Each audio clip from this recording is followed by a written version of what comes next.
If you thought you were mad at the ACC before today, after I'm done with this podcast, you'll be on another level. I'm going to define why, because Florida State's getting hosed on the recruiting trail because of the ACC contract.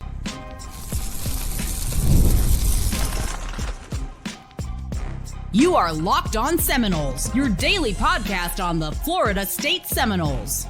Part of the Locked On Podcast Network, your team every day. Welcome back into Locked On Seminoles. I am your host, Brian Smith, longtime college football recruiting analyst and writer.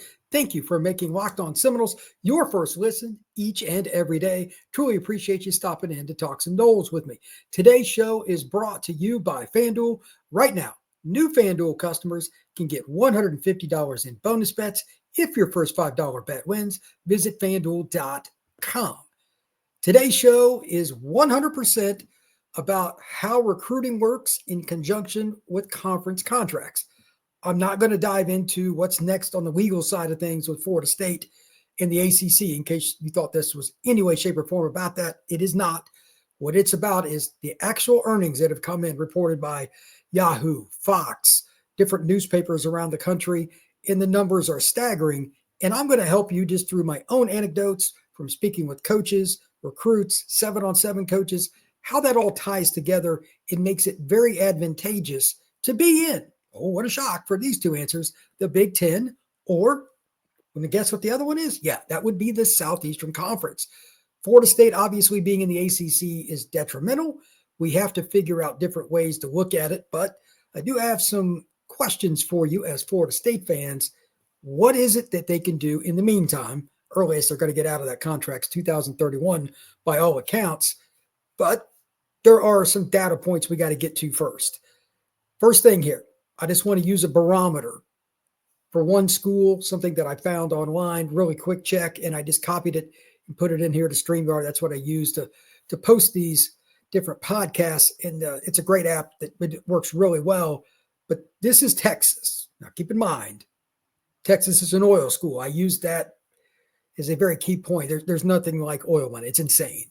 But that being the case, they're also now going into the SEC, so things are going to even go up more than what you're getting ready to see here. If you thought Texas football was good, a team that Florida State recruits against a bunch, get ready to see these numbers. Here's something that I just found looking at a few basics.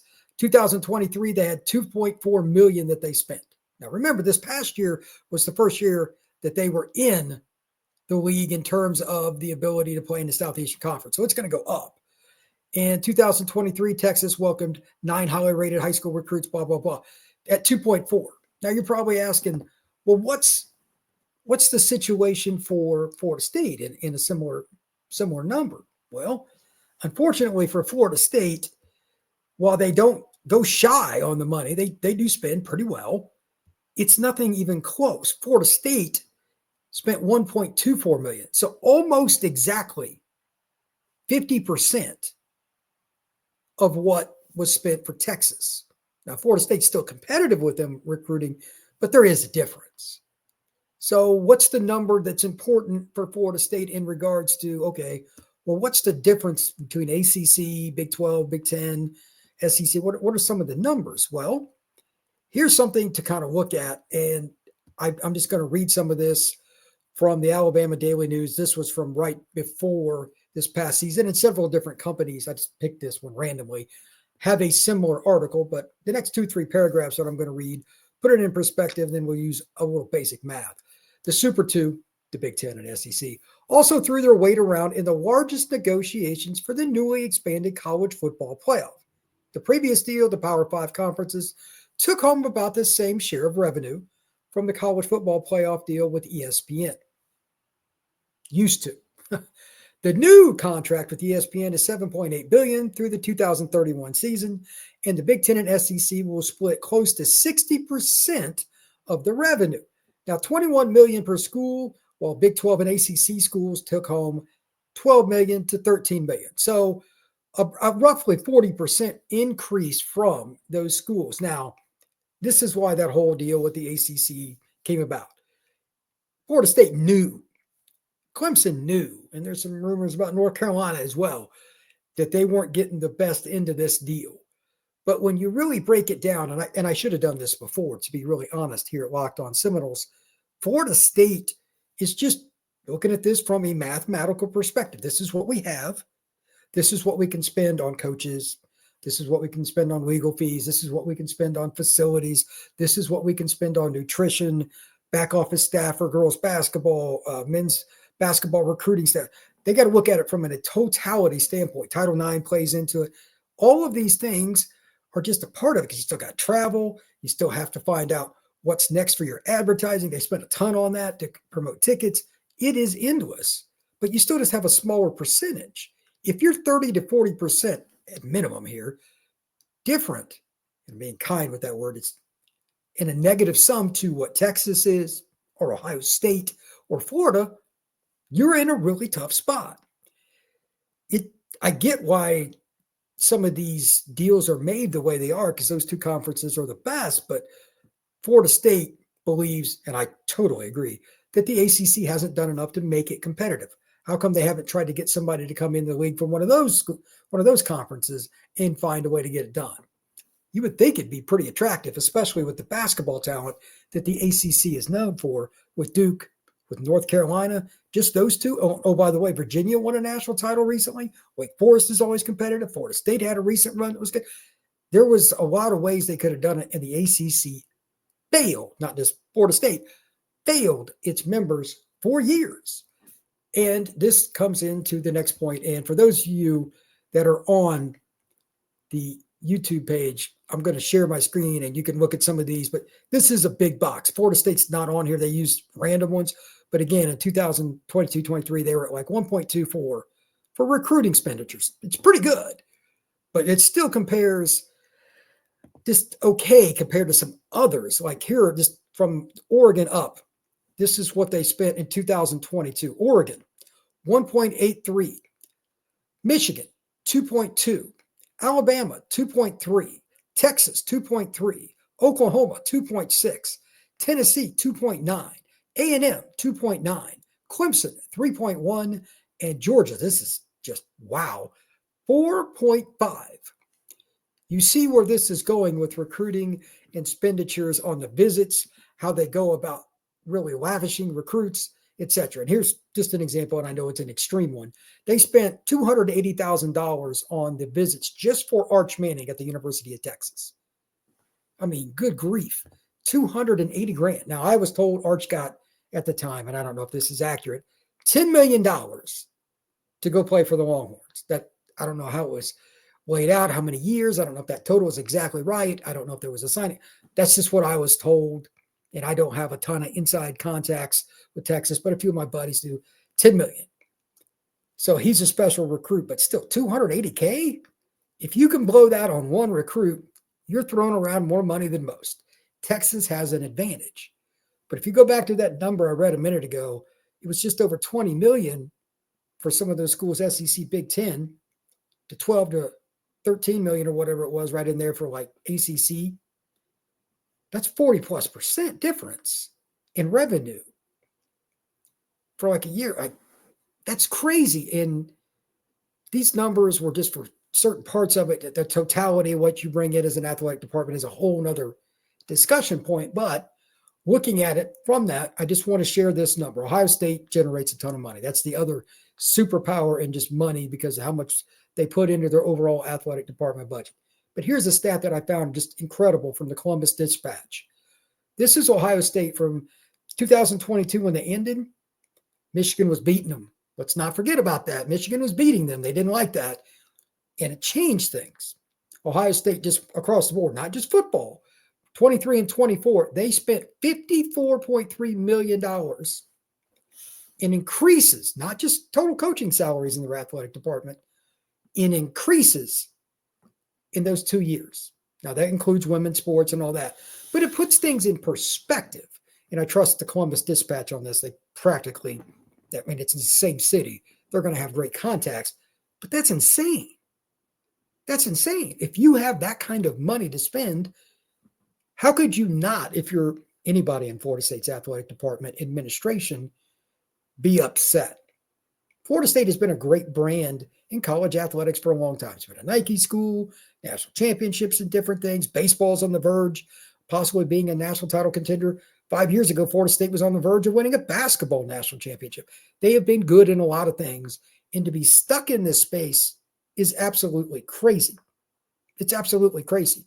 When we come back, we're going to discuss more the numbers, but we're also going to switch into some of the things Florida State absolutely has to do next to make up the difference until they get out of this league. That is next here on Locked On Seminoles.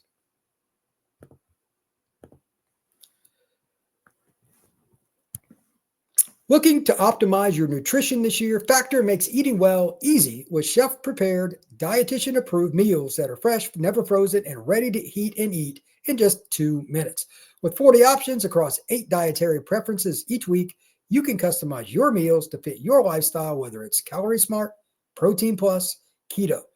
Plus, Factor even offers wholesome smoothies, breakfast, and grab-and-go snacks to keep you fueled all day long. Factor takes the stress out of meal planning. Here's an example. I eat a ton of protein. I'm trying to get in better shape, but meal prep is not exactly fun. If you look at it from a perspective of saving time, which most of us certainly need to do more of to make our days more efficient and more fun to be all the way through from start to finish, Protein Plus meals, they've got meal prep for you that can save you tons of time each and every day, and it's just convenient. Eat smart with Factor. Get started at factormeals.com/LockedOnCollege50 off and use code LockedOnCollege50 off to get 50% off your first box plus free shipping. That's LockedOnCollege50 off at factormeals.com/LockedOnCollege50 off to get 50% off free shipping on your first box.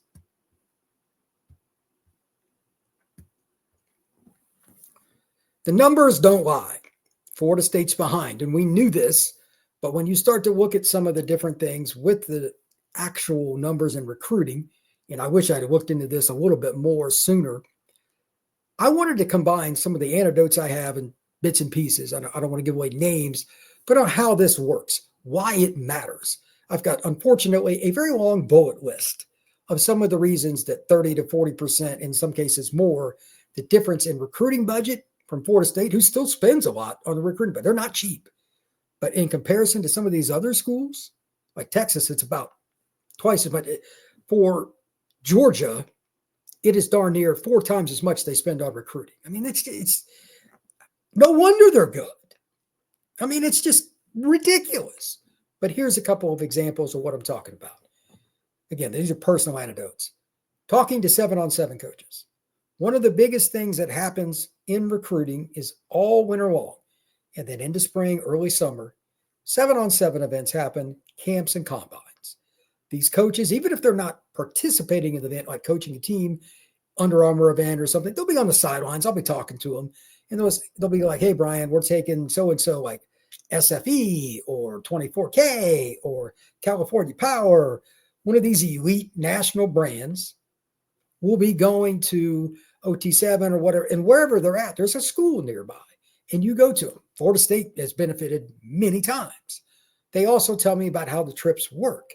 Florida State is not, at least in my experience, been one of those schools I've heard about being quite as lavish, this, that, and the other.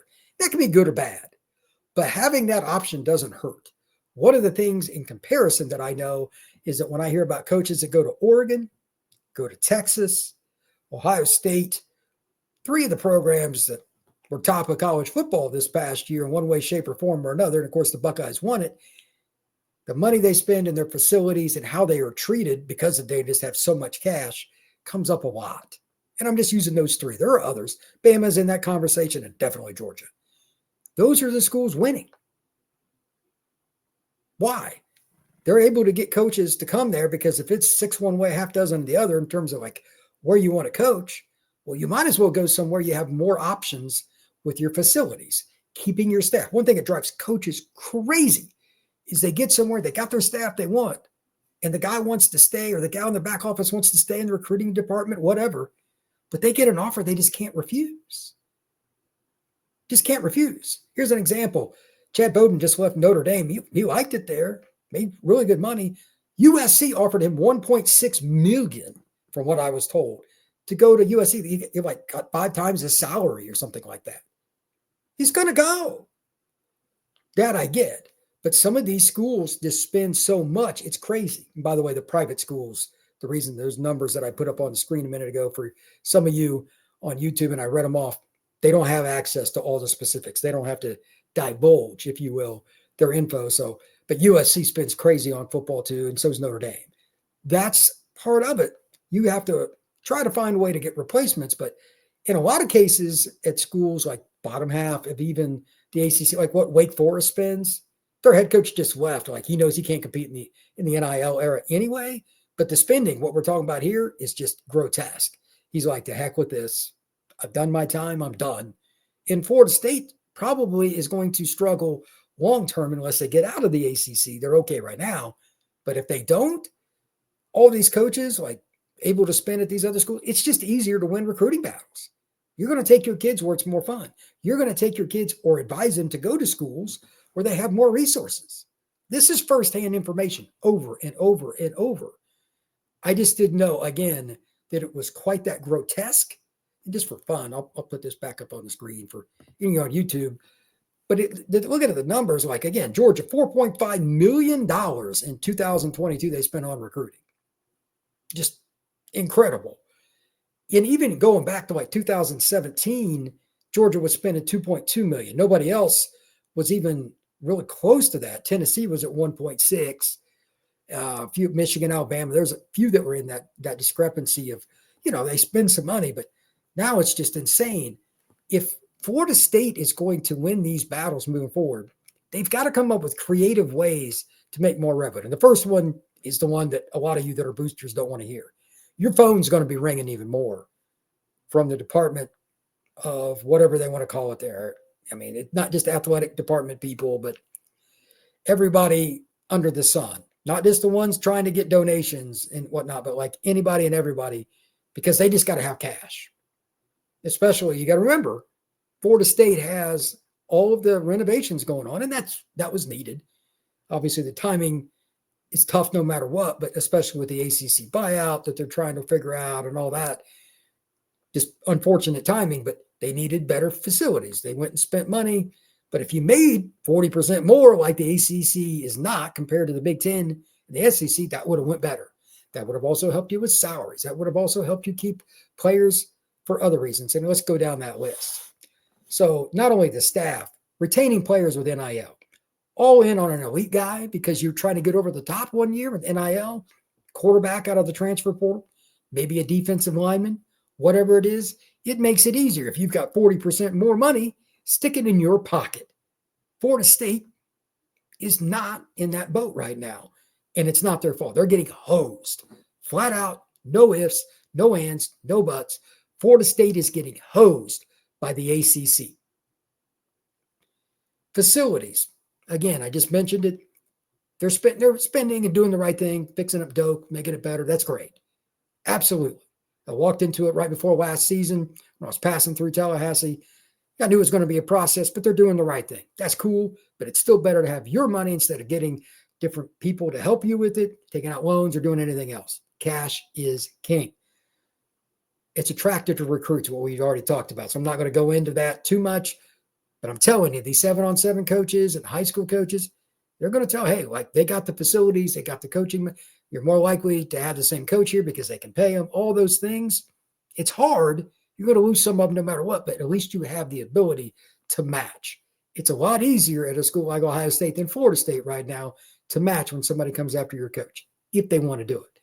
Finally, it's incredible. I've seen some photos of this stuff, some personal, and some get online.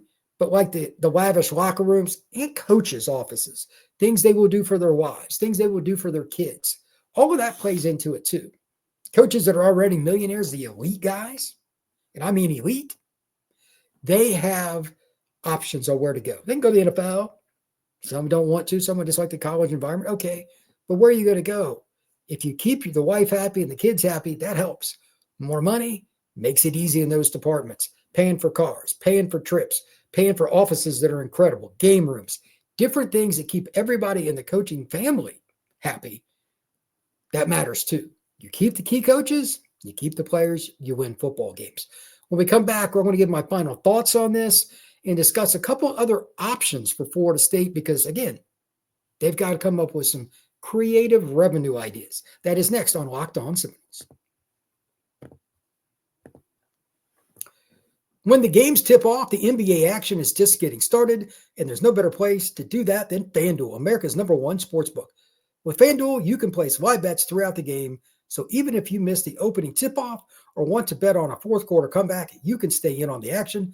And if you're looking for a bigger payout, you can even combine your live bets into a same-game parlay.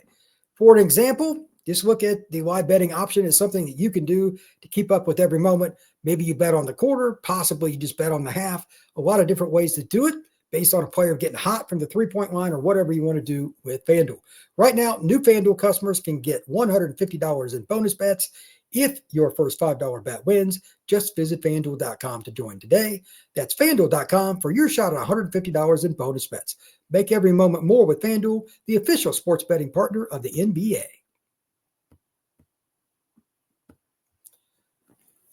Besides just getting boosters to donate more, and again, it's going to be every department. I'm not going to disclose it, but they have to.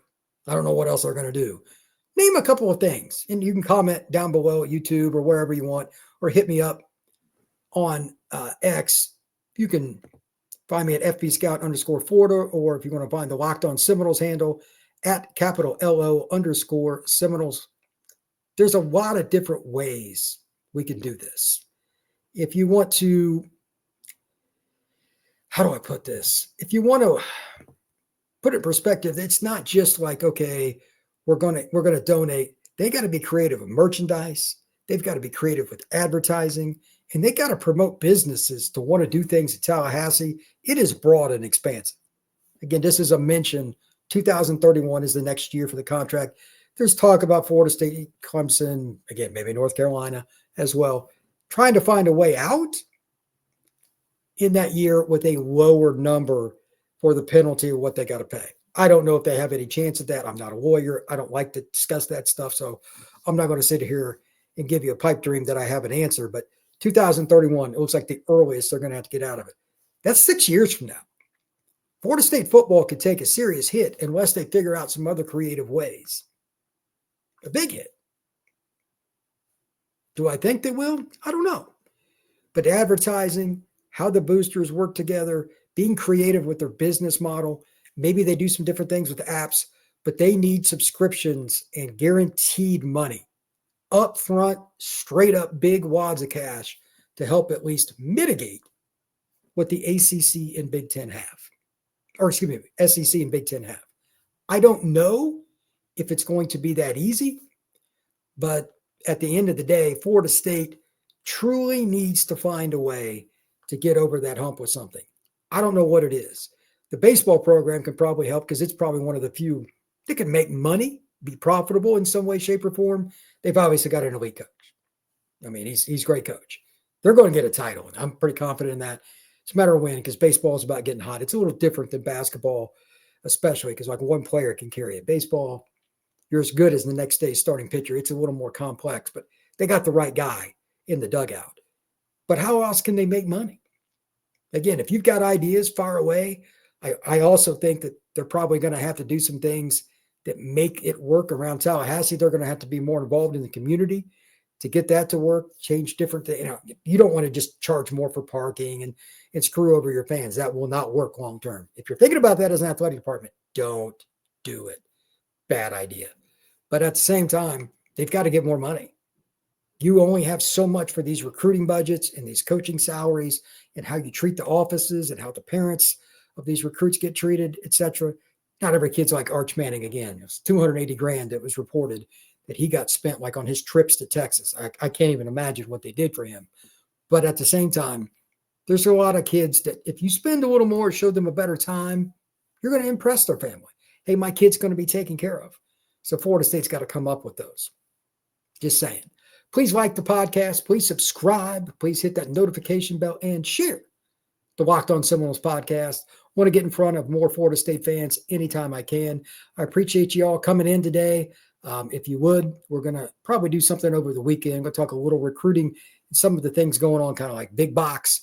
And if you would also check out the Portal Podcast, it's my new pod covering recruiting, NIL, and the transfer portal. I do it every day, most of the time, twice a day, because there's so much to cover. I cover every Power 4 school in some way, shape, or form. So make sure you check that out as well. Just search the Locked On, the Portal Podcast. It's a lot of fun. So everybody have a good one, and I will see you again very soon.